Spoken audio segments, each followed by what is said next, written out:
예수를 본받아 319번째 시간입니다. 오늘 말씀에 보면 요한복음 16장 16절로 24절이며 제목은 십자가와 해산의 기쁨입니다. 그리스도께서 세상을 떠날 시간이 임박하므로 성령님이 곧 오실 것이었습니다. 조금 있으면 너희가 나를 보지 못하겠고 또 조금 있으면 나를 보리라. 그러나 여전히 제자들에게 이 말씀은 이해되지 않은 말씀이었습니다. 그래서 제자들은 조금 있으면 나를 보지 못하겠고 또 조금 있으면 나를 보리라 하시며 또 내가 아버지께 가미라 하시는 것이 무슨 말씀인지 예수님께 물었습니다. 제자들은 특히 조금 있으면 이란 말씀이 무엇을 의미하는지 알기 원했습니다. 제자들의 질문에 대해서 예수님은 이렇게 설명해 주셨습니다.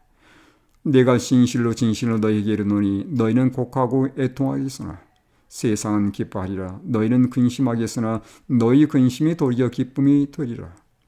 예수님이 말씀하신 내용은 조금 있으면 있게 될 사건에 대한 설명이었습니다. 즉 그분이 십자가에 달려 돌아갈 것이기에 제자들이 잠시 그분을 보지 못할 것이었습니다. 예수의 죽음을 맞이한 제자들은 통곡하며 근심할 것이었지만 그분의 죽음이 세상을 구원하기 위한 복음 즉 기쁜 소식이 될 것이기에 결국 제자들의 슬픔은 변하여 기쁨이 될 것입니다. 예수님은 십자가의 고난을 해산의 고통에 비유했습니다.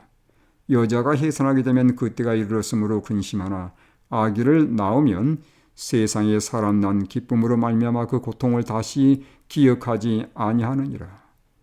그렇습니다. 해산의 고통만을 생각한다면 여인들이 아이를 낳지 않을 것입니다. 그러나 잠깐의 고통 후에 아기를 낳은 기쁨이 있기에 그 고통을 참고 이기는 것입니다. 그처럼 예수님은 사람들이 하나님의 아들과 딸로 태어나는 기쁨을 내다보시고 십자가에서 해산의 고통을 몸소 체험하시는 것입니다. 바울도 히브리서에서 그리스도의 십자가에 대해 언급하면서 그는 그 앞에 있는 기쁨을 위하여 십자가를 참으사 부끄러움을 개의치 아니하시더니 라고 기록했습니다. 십자가는 해산의 장소입니다.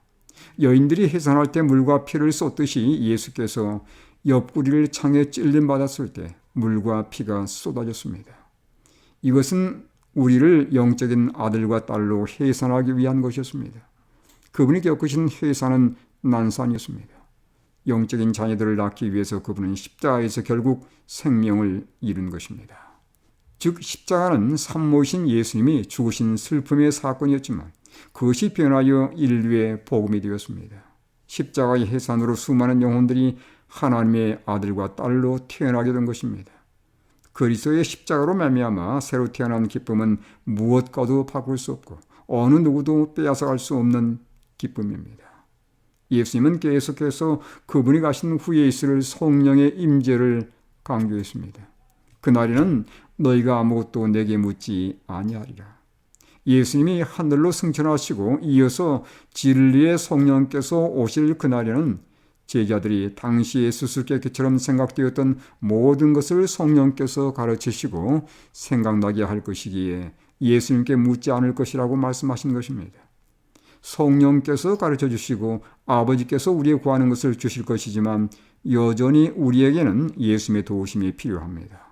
그분이 하늘로 승천하신 후에 우리의 중보자가 되실 것이었기 때문입니다. 그래서 이렇게 말씀했습니다.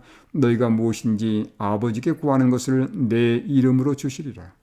지금까지는 너희가 내 이름으로 아무것도 구하지 아니하였으나 구하라. 그리하면 받으리니 너희의 기쁨이 충만하리라. 우리에게 무엇이 필요한지 아시는 예수님께서 우리의 간구를 받으셔서 그것을 아버지께 올리실 때 아버지께서는 중보자이신 예수의 이름으로 우리의 기도를 응답해 주십니다. 따라서 기도할 때마다 예수님의 이름으로 구하며 기도하는 것은 참으로 중요합니다.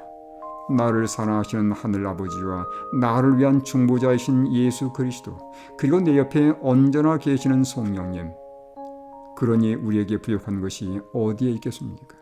하나님을 찬양하며 그분께 감사를 드립니다.